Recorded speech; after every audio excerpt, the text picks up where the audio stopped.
हरे राम राम राम हरे हरे, हरे कृष्ण कृष्ण कृष्ण हरे हरे।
परब्रह्मलिंगम भजे पांडुरंग।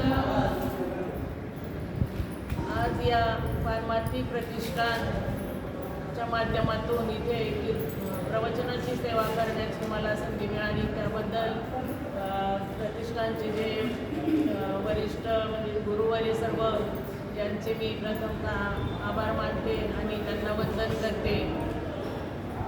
आमच्या गायत्रीताई देशमुख यांची खरंच माझ्यावर खूप कृपा झाली आणि या पारमार्थिक प्रतिष्ठानच्या मध्ये मला प्रवेश घेता आला। तसेच इतरही गुरुजनांचे खूप आभार आणि त्यांच्या या कृपेमुळे आज आपण इथे येऊन बोलण्याचं धाडस करतोय किंवा शिकण्याचं जे काही आहे ते साध्य होत आहे आपल्याला।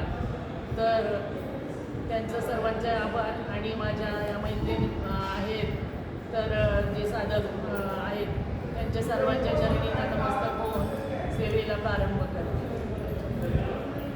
आजच्या प्रवचनासाठी घेतलेली ओवी ज्ञानेश्वर माऊली यांच्या ज्ञानेश्वरीय ग्रंथातील 12व्या अध्यायातील 227 क्रमांकाची ओवी आहे। तेही प्राण परवते आवडती मज निरोते, आवडते तेही निरोते जे भक्तचरित्रे प्रशंसिती। तर आता या ओवीमध्ये माऊली म्हणतात की जे भक्त म्हणजे माझ्या भक्तांची जे प्रशंसा करतात ते भक्त मला आवडतात। आता भक्त आवडतात म्हणजे आपण प्रथम काय केलं पाहिजे तर भक्त आणि भक्ती याच्याबद्दल थोडंसं विचार केला पाहिजे। आता भक्त म्हणजे काय, जो देवाची भक्ती करतो त्याला भक्त म्हटलं जातं। तर भक्ती म्हणजे काय, भक्ती म्हणजे काय की देवाचं गुणगान करणं आणि देवाचं संकीर्तन करणं, याची पहिली पायरी म्हणजे भक्ती आहे। तर या भक्तीच्या माध्यमातून आपण परमेश्वरापर्यंत एकच उपास कोणाचा आहे त्यांनी फक्त 1 2 3 4 5 6 7 8 9 तुमच्या ताई उपास चतुर्थी 10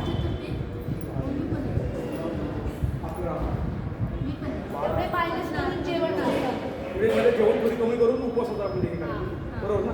आता सॉरी तर भक्ती म्हणजे आपण पाहिलं की जे देवाचं जे आपण गुणगान करतो किंवा देवाचं जे संकीर्तन आपण करतो तर ते त्याची पहिली पायरी म्हणजे भक्ती आहे।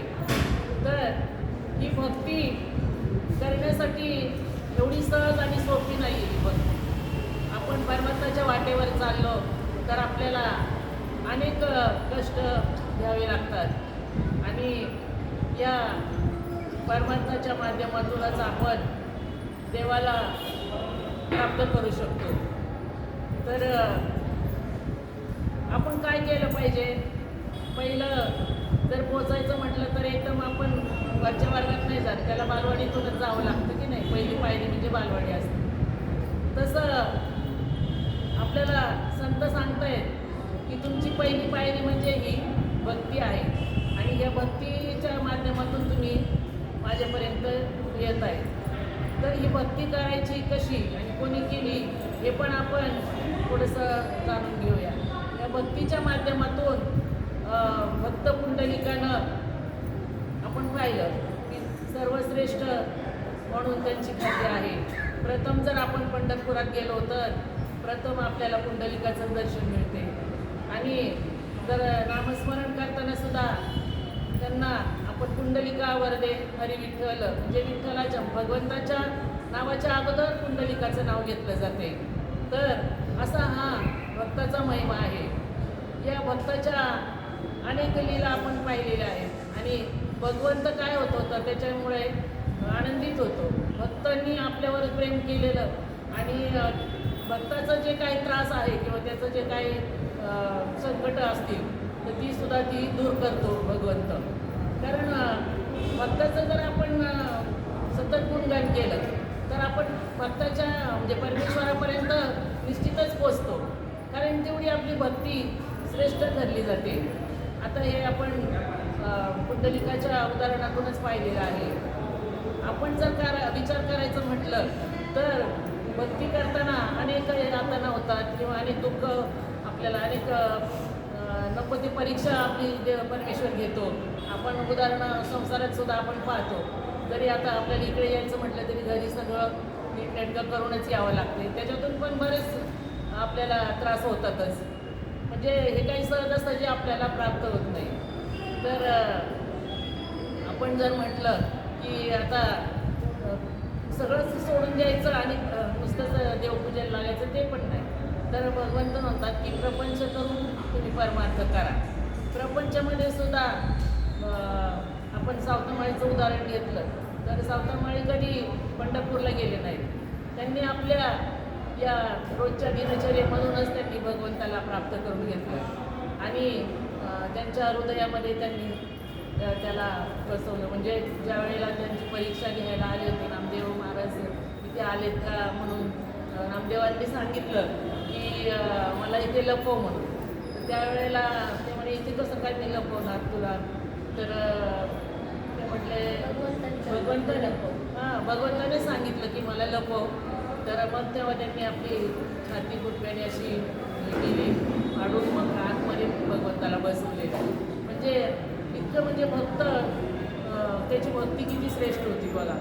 भगवंताला आपल्या हृदयात स्थान दिलं म्हणजे खरोखरच त्यांना किती धन्य होते ते सावता महाराजला. तर आपण या भक्तीचा महिमा खूप आहे.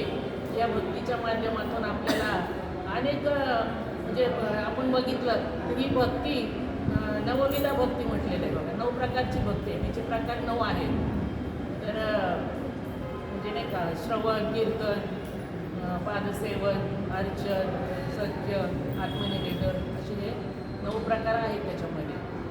तर या माध्यमातून आपण भक्ती करू शकतो. आणि सगळ्यात महत्त्वाचं आणि सोपं म्हणजे श्रवण भक्ती आपल्याला सोपी सांगितलेली आहे. श्रवणाने सुद्धा आपण भगवंताला प्राप्त करू शकतोय. तर त्या अभंगात तुकाराम महाराज म्हणले ना तुम्ही ऐका रे कान माझ्या विठोबाचे गुण. तर असं म्हणजे श्रवण हे सुद्धा अत्यंत महत्त्वाचं आहे. आता पादसेवन म्हटलं तर प्रभू रामचंद्रांच्या पादुका भक्ताने आपण डोक्यावर घेतल्या आणि त्याचं पूजन करूनच भगवंताला प्राप्त करून घेतलं किंवा त्याच्यातून पण आपल्याला ही भक्ती दिसून येते. त्याचप्रकारे जर आपण म्हटलं की नाही का मीराबाईचं उदाहरण जर घेतलं तरी मीराबाईला सुद्धा भगवंताने किती संकटातून वाचवले. म्हणजे तिची पण विषाचा प्याला दिला होता तिला तरी तिला भगवंताने त्याचं अमृत करून तिचं रक्षण केलं. आणि तिच्या शय्येवर सुद्धा लोखंडाचे हे ठोकलेले होते तर तिथे सुद्धा गुलाबाच्या पाकळ्या तयार झाल्या. म्हणजे भगवंत हा कशा प्रकारे रक्षण करतो. म्हणजे भक्ती ही किती श्रेष्ठ आहे या भक्तीच्या वाटेवरती जरी आपण म्हटलं की जरी चालायचं प्रयत्न केला तरी हे काही सहजासहजी आपल्याला भक्ती प्राप्त होत नाही. त्याच्यासाठी अनंत जन्माचं पुण्य असावं लागतं. तर या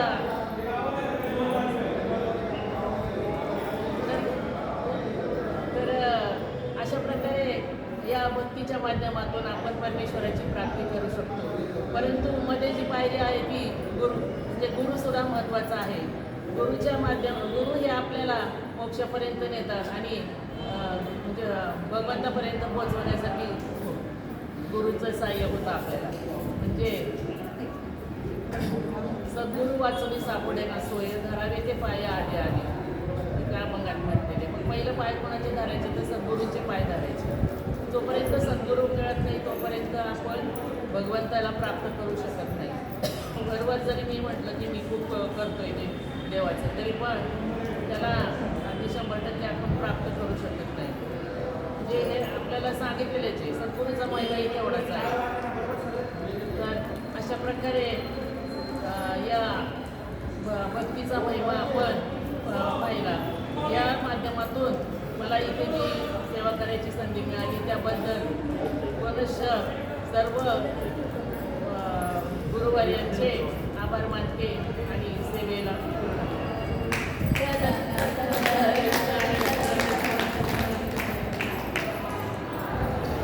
नाश्ता करा आणि मग तुम्ही माझी परीक्षा घ्यायची हे बरं आहे बाई.